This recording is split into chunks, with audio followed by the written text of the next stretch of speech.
très différent. Comme on l'a vu dans la diapo juste précédente, c'est pour ça que je l'ai placé là, la proportion des textes uniques à Luc est immense à comparer les autres. Maintenant, Jean, c'est plus, mais c'est différent. Donc, je parle juste des 3 synoptiques pour l'instant.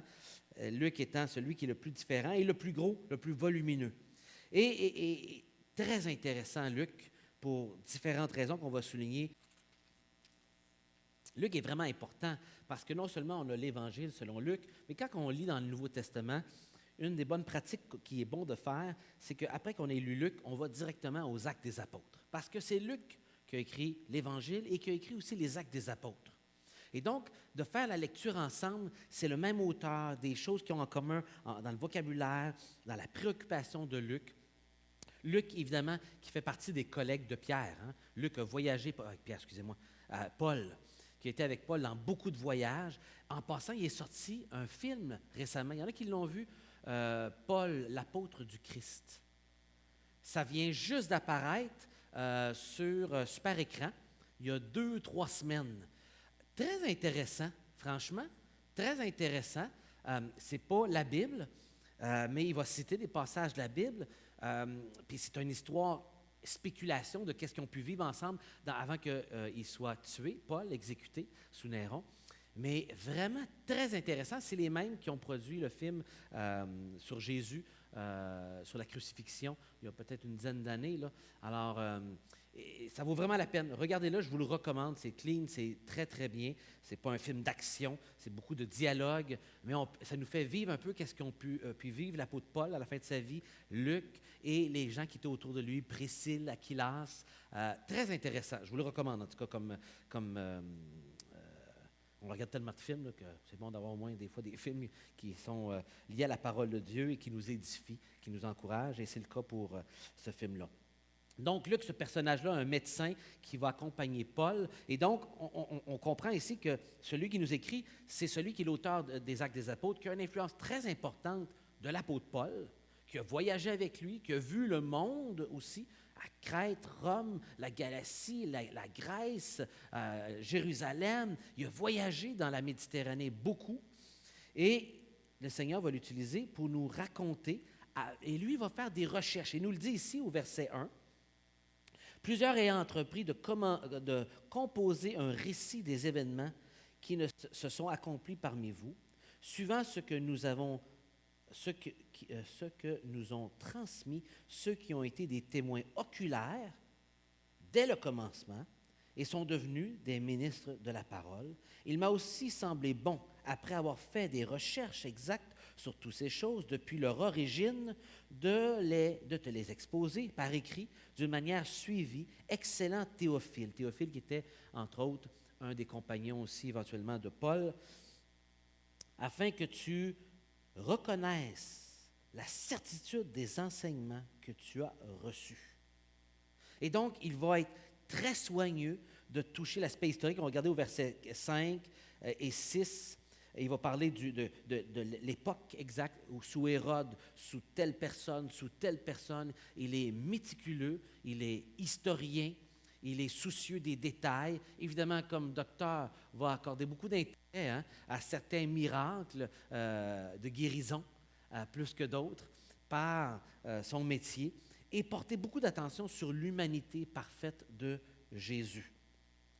Luc est celui qui va, je l'ai ici tout simplement, il met l'accent sur l'humanité parfaite de Jésus, qu'il présente comme le Fils de l'homme. Il est présenté comme l'humain, comme humain et divin, et dont la généalogie remonte jusqu'à Adam, fils de Dieu, et le Fils du Très-Haut. Et même la lignée qui va être ici, c'est la lignée du côté de Marie, parce que la nativité, dans Luc, va être racontée de la perspective féminine. C'est ce que Marie a vécu. Après avoir entendu pour les Juifs, qu'est-ce que Joseph a vécu dans Matthieu, c'est là qu'on va retrouver le Magnificat, qu'on va retrouver son interaction avec Élisabeth, tous ces détails-là, qui sont la perspective des femmes. Oui, il va y avoir Zacharie dans le premier chapitre, mais pas Joseph dans le deuxième chapitre. C'est vraiment plus qu'est-ce que Marie vit. Les paroles de Marie, les paroles de ceux qui ont rencontré Marie. On parle de Anne, Siméon, merci. Et donc, il va être très volumineux. Le chapitre 1 et 2, là, il y a 120 versets juste dans ces deux chapitres-là à peu près.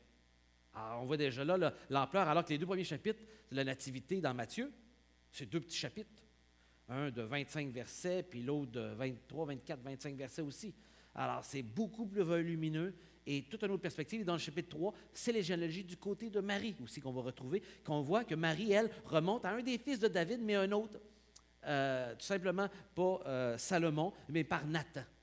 Et donc, il s'est certainement pris des informations auprès de Marie elle-même, probablement. Dans ses voyages, il a été à Jérusalem. Alors, probablement, elle faisait partie des témoins oculaires, tout comme Paul dans ce que lui avait reçu de la part de l'Éternel en ayant rencontré Jésus, mais par tous les disciples qu'il avait rencontrés, il a été chercher des sources. Mais lui le dit dans son introduction, contrairement aux autres, et donc qui le rend très différent des autres. On va retrouver une introduction similaire dans le livre des Actes des Apôtres qui vient de lui. Le récit de sa naissance reflète le point de vue de Marie, mère de Jésus. Il est le seul à parler de son adolescence et à mettre autant d'accent sur le rôle d'Élisabeth et Marie. Il souligne aussi la vie de prière. Et ça, c'est important. Beaucoup d'accent est mis sur la vie de prière et sur la présence du Saint-Esprit dans le ministère de Jésus. Juste ça en soi, je n'ai pas mis les références, mais je les ai dans mes notes. Si vous les voulez, j'ai un petit résumé, une petite introduction là, en 2 pages que je peux vous envoyer par courriel.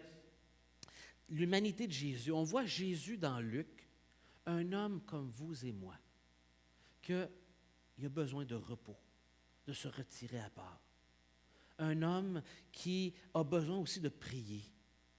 Et on le voit se retirer et spécifier plusieurs fois, 5, 6, 7, 8 fois au moins, la mention qu'il va prier dans son ministère. J'ai toutes mis les références ici. La référence aussi au fait qu'il a été dirigé par l'Esprit Saint. Aucun autre évangile parle autant du ministère de l'Esprit Saint dans Jésus comme homme que Luc. Marc n'en parle pas, Matthieu en parle à peine, Luc en parle beaucoup. Jésus était un homme comme vous et moi, Luc nous dit, qui avait des tentations. Un homme comme vous savez qui avait besoin de repos, qui avait se retirer à un moment donné, il était écœuré, il avait besoin d'être tout seul, de se ressourcer. Puis que comme humain, il avait besoin, lui aussi comme vous et moi, de parler à Dieu. Sinon, comment est-ce qu'il pouvait garder le cap? Que c'était du Père céleste que venait sa direction. Qui l'a amené au désert? L'Esprit Saint. Et qui va le faire sortir? L'Esprit Saint. Le Messie, une des caractéristiques que Luc va dire, il va être rempli de l'Esprit Saint. L'Esprit Saint va guider Jésus. Et ça, là, ça me parle fort. C'est Jésus, dans son humanité, Fils de Dieu, Dieu incarné en homme, avait besoin d'une vie de prière. Combien nous, encore plus, on en a besoin, n'est-ce pas? Si Jésus, dans son humanité, avait besoin de l'Esprit Saint pour savoir où aller, tout comme Paul dans les évangiles, dans les Actes des Apôtres. Et c'est là qu'on voit les Actes des Apôtres, et le livre qui nous parle le plus du ministère du Saint-Esprit. C'est en fait pas les Actes des Apôtres, c'est les Actes de l'Esprit Saint. Luc est cet auteur-là, et on voit qu'il repère et mentionne spécifiquement que ce même esprit qui est dans les Actes des Apôtres était dans la vie de Jésus.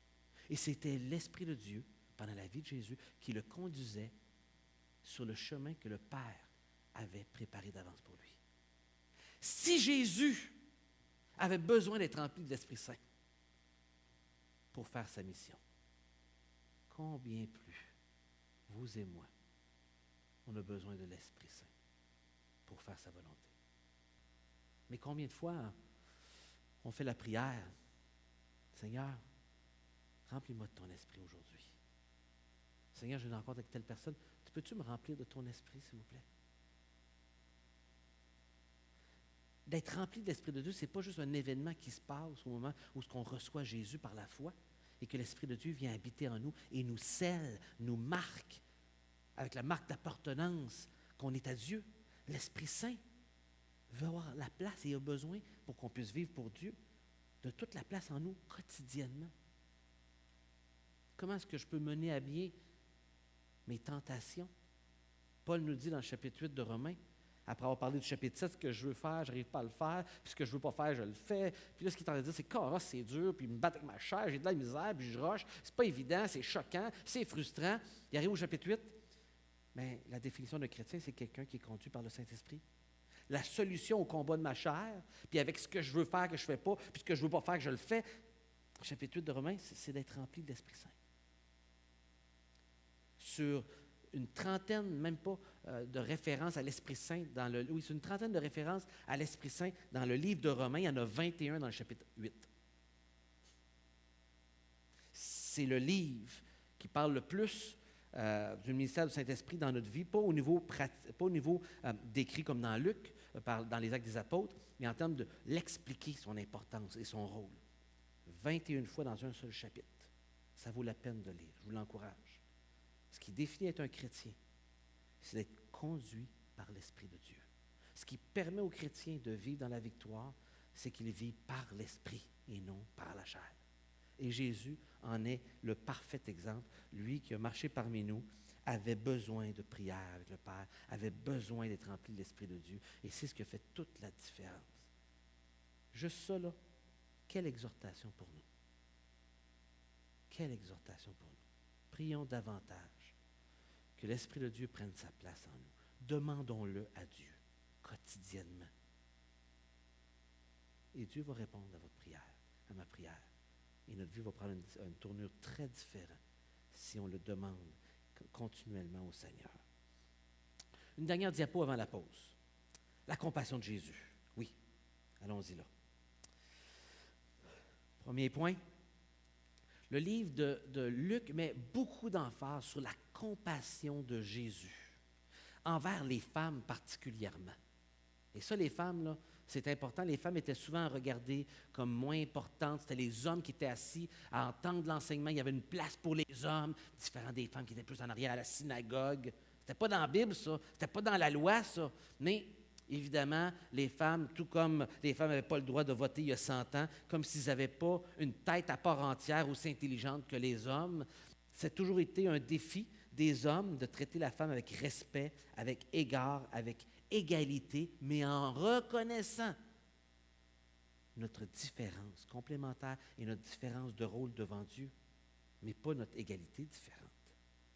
On est toutes les deux aimées de Dieu, toutes les deux douées de Dieu, toutes les deux intelligents, créés à l'image de Dieu pour être en relation avec Dieu, mais chacun avec un corps et des capacités différentes pour travailler en équipe et former un couple. Et je remercie le Seigneur que ma femme n'est pas comme un homme, puis qu'elle est différente, puis qu'on n'est pas pareil, mais que Dieu a fait ce complément féminin et masculin pour s'aider l'un l'autre. On est tellement différents. Et Luc met un accent important sur comment Jésus traitait les femmes. Et il va souligner plusieurs histoires qu'on ne retrouve pas ailleurs dans cet évangile. Luc est le seul. Mais d'un, l'attention qu'il porte à Marie, en partant, là, oubliez tout ce qui est là, juste l'attention qu'il porte à Marie, à Élisabeth, à Anne. Ces femmes-là, dans les premiers chapitres, la Nativité, en partant, là, on part sur tout un nouvel évangile. Là. Tu dis, waouh! OK, il y a plein de femmes dans cet évangile-là. Comment ça, il y a autant de femmes? Là? Où sont les hommes? Ben oui, les femmes sont importantes. C'est l'évangile des femmes, Luc. Ensuite, Luc est le seul qui mentionne le rôle des femmes qui assistent Jésus. Et peut-être la mère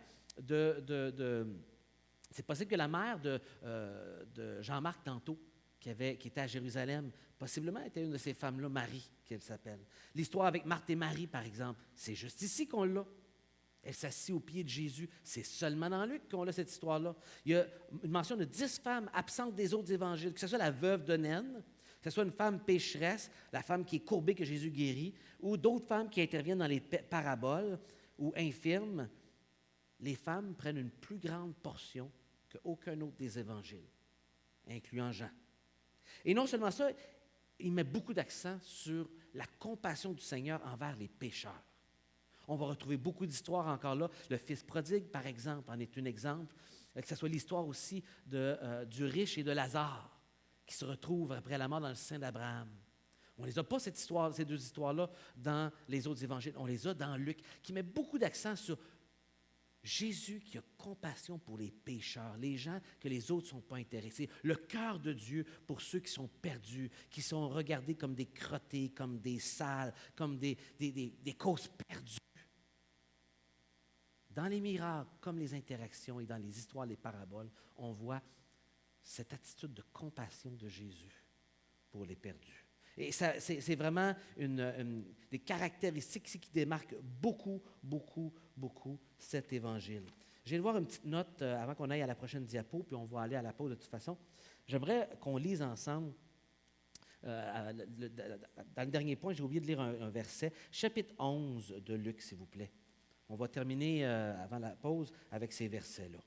Chapitre 11, puis verset 13. Puis le chapitre 12, versets 11 et 12. Pour moi, c'est des versets vraiment importants quand on parle de l'enseignement de Jésus dans Luc et l'accent que Luc va mettre. Regardez bien le chapitre 11, verset 13. « Si donc, méchants comme vous êtes, vous savez donner de bonnes choses à vos enfants, à combien plus forte raison le Père céleste donnera-t-il le Saint-Esprit à ceux qui lui demandent? »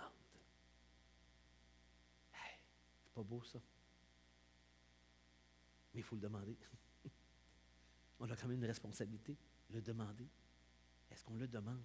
Puis regardez cette belle promesse aux apôtres qu'ils donnent pour les encourager dans les moments difficiles qu'ils vont avoir. Dans le chapitre 12, versets 11 et 12, « Quand on vous mènera devant les synagogues, les magistrats, les autorités, ne vous inquiétez pas de la manière dont vous allez vous défendre, ni de ce que vous allez dire.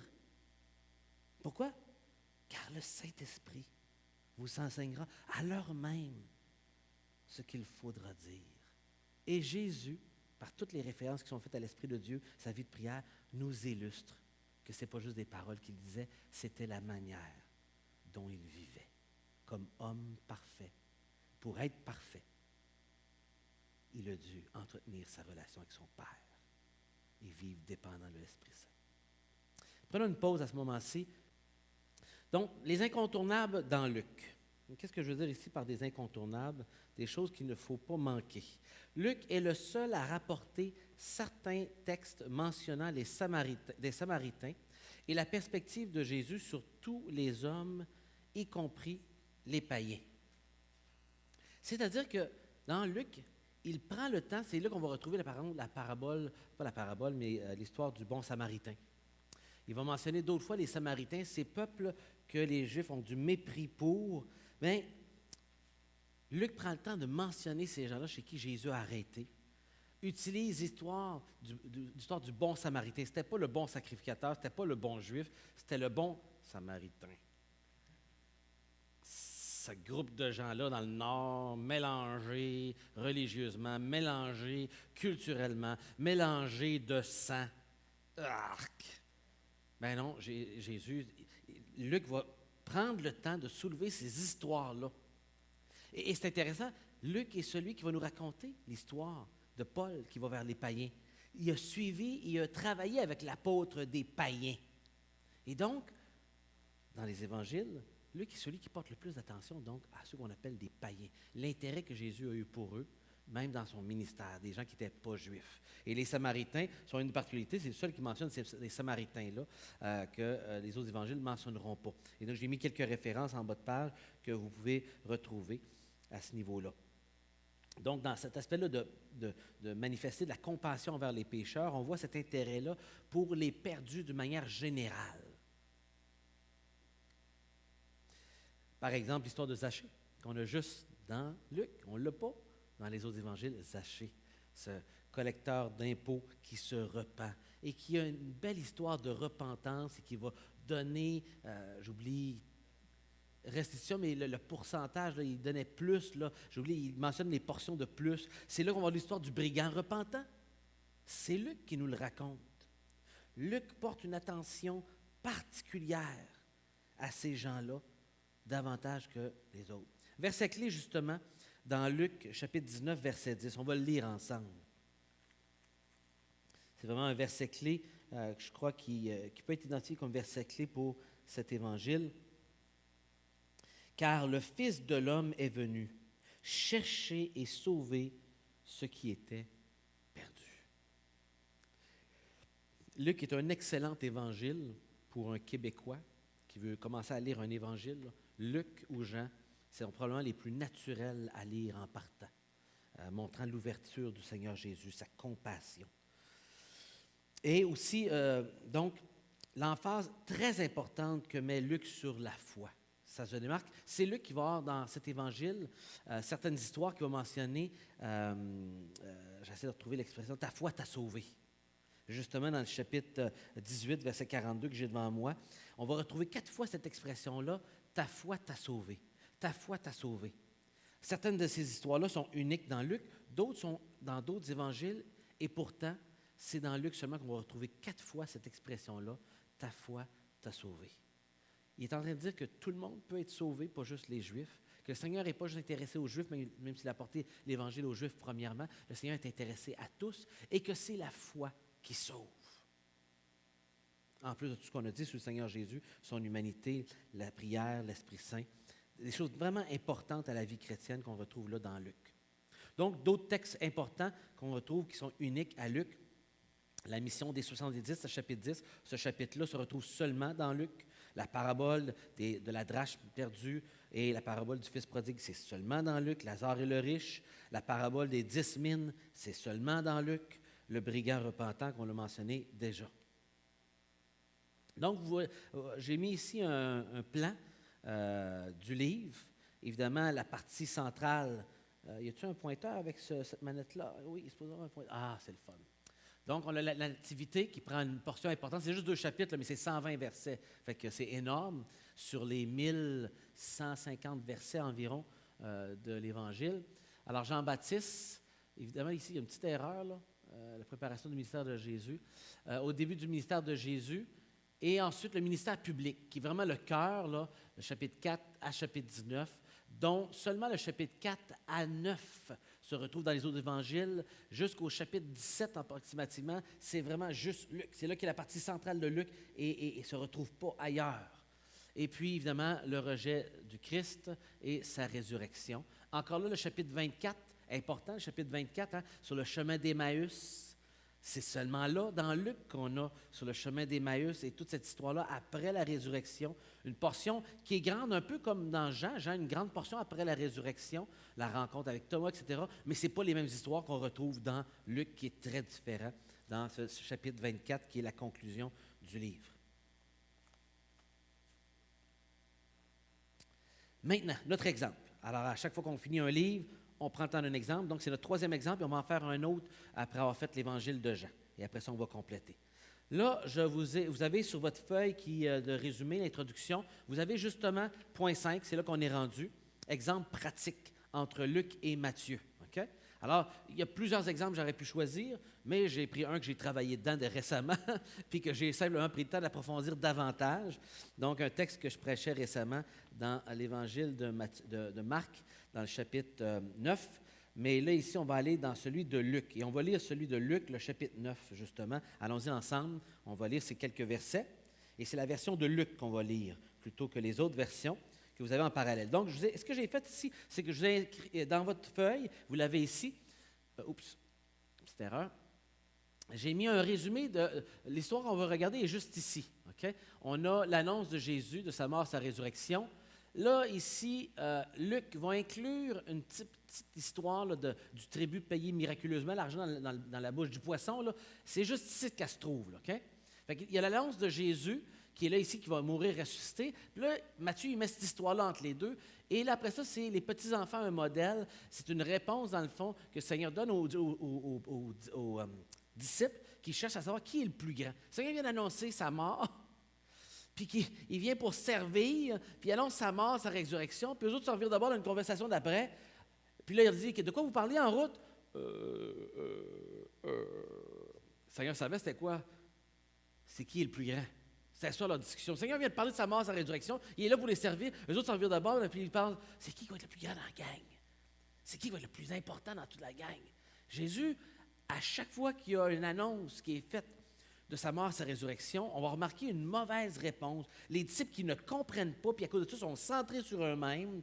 Et là, on voit leur orgueil, leur incompréhension. Et le Seigneur va prendre ça comme une opportunité de les enseigner. Et dans ce cas-ci, bien, qu'est-ce qu'il va faire? Il va enseigner, c'est la portion qu'on va regarder ici, il va utiliser les enfants comme modèle pour leur montrer qu'on n'est pas là pour servir et d'être les premiers. Et il va amener un enfant. Et il dit, la manière dont vous allez traiter cet enfant-là, la manière dont vous allez me traiter, etc. On va lire ces versets-là. Donc, je vous ai montré ça ici, pourquoi? Pour vous montrer que on a ici le texte qui est collé dans ces deux cas-là, mais ici, il est intercalé. Et ensuite, après ces textes-là ici, il va passer longtemps où ce que Luc va avoir plein de récits qui ne sont pas dans les autres. Luc est très différent, alors que les deux autres vont avoir un récit similaire qui vont suivre après. Mais Luc, lui, pendant des chapitres qui vont suivre, il n'y a aucune histoire de Matthieu et Marc qui suivent. C'est toutes des histoires uniques à Luc. Et quand on regarde un texte, ce n'est pas juste de voir comparer les textes, mais c'est aussi quels étaient les textes juste avant et juste après. Pour comprendre la leçon qu'il est en train de lancer en collant 2, 3 histoires ensemble, il est en train d'envoyer un message sur l'enseignement de Jésus, mais souvent une thématique, que ce soit sur la tradition, dans Luc chapitre 7, il y avait trois récits collés ensemble au début du chapitre de 1 à 22 sur la tradition, sur la religiosité, sur ce qui salit vraiment le cœur, puis il faut se laver les mains pour être impur, pas impur, puis c'est-tu vraiment ça l'enjeu? Ils collent des pensées ensemble pour montrer leurs problèmes parce qu'il vient d'avoir une histoire. Juste avant, dans le chapitre 6, sur encore une fois Jésus qui fait des miracles le jour du sabbat. Il est fatigant, ce Jésus-là qui fait des miracles le jour du sabbat. Pas supposé de travailler le jour du sabbat, puis là, Jésus, il fait des miracles, il est fatigant. Puis là, il montre leurs problèmes avec la tradition. Il y a une thématique. Ce n'est pas juste des histoires choisies. Jésus lui-même, dans ses interactions avec les gens, il est en train de suivre une idée, il est en train de répondre à leurs besoins. Et les évangiles, certains vont coller certaines histoires ensemble que d'autres ne feront pas pour enseigner un angle différent. Fait que c'est important de savoir l'histoire, quels sont les petits détails qui se retrouvent dans un autre livre qu'on n'a pas dans cette histoire-là, mais quelles sont les histoires avant et après dans un livre face à l'autre livre aussi. Ça nous aide à comprendre le message qu'il veut passer l'auteur. Vous comprenez? Fait que les détails dans l'histoire, puis il y a les histoires avant et après qui sont rattachées, qui nous aident à comprendre l'intention de l'auteur. Donc, c'est pour ça que je vous ai mis un peu ce portrait-là et que vous l'avez sur votre feuille pendant qu'on est en train de comparer ces chapitres-là. On va le lire, OK? Chapitre 9, les versets, puis c'est le récit le plus court, verset 44. Et je vous lis les 5 versets qu'il y a là. « Pour vous, écoutez bien ceci. Le Fils de l'homme doit être livré entre les mains des hommes. » Mais les disciples ne comprenaient pas cette parole. Elle était voilée pour eux. C'est pour ça. Il explique ce qu'il ne dira pas dans d'autres évangiles, dans la même histoire. Il ne dira pas qu'elle était voilée pour eux. Ils vont dire qu'ils ne comprennent pas, mais il dit elle était voilée pour eux afin qu'ils n'en aient pas le sens. Et ils craignaient de l'interroger à ce sujet. Donc, c'est intentionnel qu'ils ne comprennent pas. Ils n'étaient pas encore rendus là, mais en même temps, ils étaient trop gênés pour poser plus de questions. Or, une pensée leur vint à l'esprit, savoir lequel d'entre eux était le plus grand. Alors, il raconte lui directement. Alors, dans les autres évangiles, il va dire souvent, ils étaient en train de parler en route et Jésus leur demanda de quoi ils parlaient. Et Jésus le savait, évidemment. Et ici, il l'introduit de manière très différente. Jésus, voyant la pensée de leur cœur, prit un petit enfant, le plaça près de lui et leur dit, « Quiconque reçoit en mon nom ce petit enfant, me reçoit moi-même. Et quiconque me reçoit, reçoit celui qui m'a envoyé. Car celui qui est le plus petit parmi vous tous, c'est celui-là qui est grand. » Et Jésus vient nous donner ici une leçon sur c'est quoi la vraie grandeur. C'est quoi la vraie grandeur? Et il utilise un enfant. Un des 3-4 textes qui nous font allusion aux enfants et qui montrent l'attention que Jésus leur a portée, et entre autres, 2 occasions où il utilise les enfants comme une leçon d'humilité aux adultes face à leur foi, face à l'attention que le Seigneur leur porte. Et ça, c'en est un des 3 textes importants, 2 plus particulièrement, mais il y en a 3 au moins qui en parlent. Donc, Jésus invite tous à s'humilier plutôt que chercher la grandeur. Et Matthieu inclut évidemment l'histoire du tribut ici, entre les 2 récits, qui un peu interrompent pour nous autres, le lecteur de Luc, là, c'est très différent. Quelques observations justement en comparant ces textes-là. Okay? Gardez vos doigts dans les récits, comme ça vous allez pouvoir vous promener puis un peu observer. J'ai essayé d'avancer pas trop vite pour vous permettre de digérer un peu le tout. Matthieu spécifie que ce n'est pas simplement d'être le premier, mais le premier dans le royaume de Dieu. Ce n'est pas juste l'idée d'être premier ici-bas, le plus grand, mais plus particulièrement, Matthieu spécifie le royaume de Dieu qui porte beaucoup plus d'attention au royaume de Dieu pour les Juifs que dans les autres évangiles. Le royaume de Dieu est mentionné beaucoup plus souvent pour l'enseignement auprès des Juifs. Notion plus typique à Matthieu. Là, il est spécifié que pour entrer dans le royaume, il faut se convertir et devenir comme les petits-enfants, s'humilier soi-même comme un petit enfant, selon Matthieu. Par contre, il relie directement cette péricope-là avec l'avertissement au scandale, de faire attention à ne pas scandaliser ces petits et le jugement qui est appelé sur ceux qui vont les scandaliser. Et il ne parle pas de la condamnation ne parle pas de la condamnation de l'esprit sectaire. En fait, la phrase ici est coupée. Si vous remarquez dans le récit qu'on regardait juste avant, sur la comparaison ici, il n'est pas mentionné ici, mais à l'intérieur de cette section-là, il y a 3 sections en réalité. Une première qui montre un enfant en exemple. Après ça, dans celui-ci et celui de Luc, le verset 49 et 50, il va parler de l'esprit sectaire. Et après ça, il va continuer pour avertir au sujet de ceux qui font un scandale. Matthieu n'a pas l'aspect des esprits sectaires. Alors que Luc ici au verset 49, Jésus prit la parole et dit, « Maître, nous avons vu un homme qui chasse des démons en ton nom, et nous l'en avons empêché parce qu'il ne nous suit pas. » Jésus leur dit, « Ne les empêchez pas. » Il lui répondit Jésus, « Car qui n'est pas contre vous est pour nous. » Alors lui colle celui-là ici, mais l'avertissement qu'on retrouve dans Matthieu puis Marc, on ne le retrouvera pas ici, sur avertir à propos des scandales. C'est seulement c'est seulement Marc qui va avoir les 3 récits, alors qu'ici il y en a 2, ici il y en a 2, mais ce n'est pas les 2 mêmes. Vous me suivez? Je vais vous le montrer tantôt dans un autre diapo.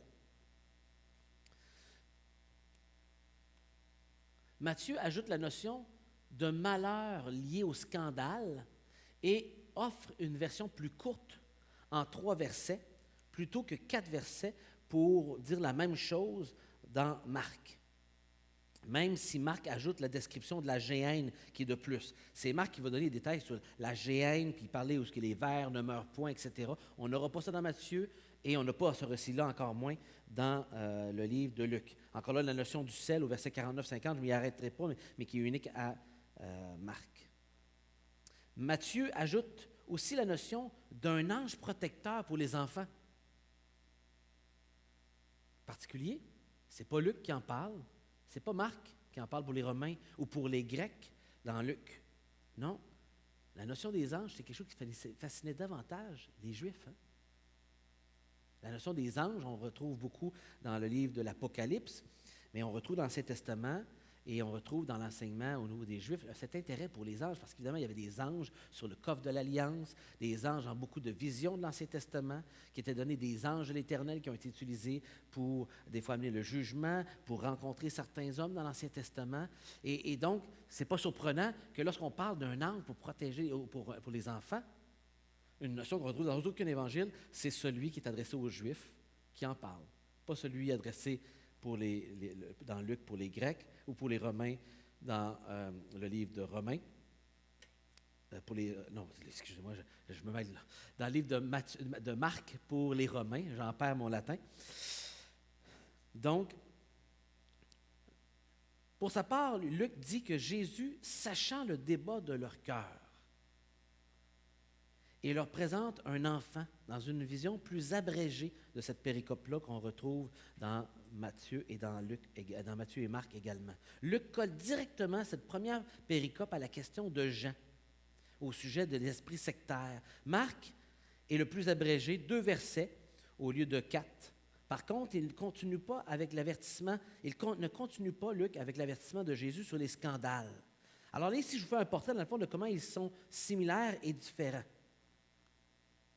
Dans Luc, c'est Jésus qui n'est pas accueilli par la suite en Samarie. Et c'est intéressant, Luc ajoute les versets 51 jusqu'à 56, où ce que là, tout à coup, on le voit sortir parmi les païens, et en Samarie, il n'est pas reçu. Alors que dans Matthieu, après ça, on va voir, c'est les Juifs qui ne le reçoivent pas. Ils appliquent cette réception-là, cette ouverture-là, différemment à 2 différents publics. Vous voyez? Parce que c'est 2 évangiles adressés à 2 groupes différents. Naturellement, Luc fait lien ici qui vise l'évangélisation des non-juifs par cet évangile adressé davantage aux Grecs. Marc est donc le seul à avoir les trois péricopes combinés ensemble, c'est-à-dire, alors les voici, l'illustration avec un enfant, condamnation des esprits sectaires, là c'est Marc et Luc qui l'ont. Alors que l'avertissement au scandale, c'est Matthieu et Marc qui l'ont. Marc est le seul que les trois récits, alors que Luc et Matthieu ont chacun deux. Il y a un ordre différent. Et évidemment, l'ange qui est mentionné de Matthieu.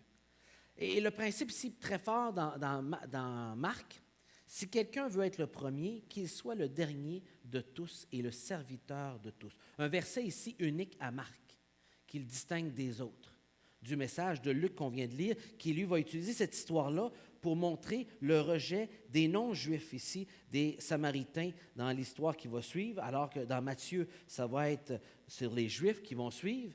Ici, ils mettent ces notions très fortes dans Marc sur l'aspect de serviteur que Marc veut montrer dans un verset qui est unique ici et qui ne se retrouve pas dans l'autre évangile.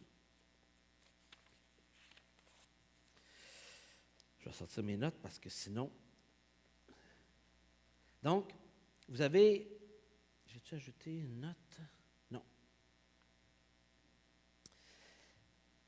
La notion ici des enfants, juste en faire une petite note ici.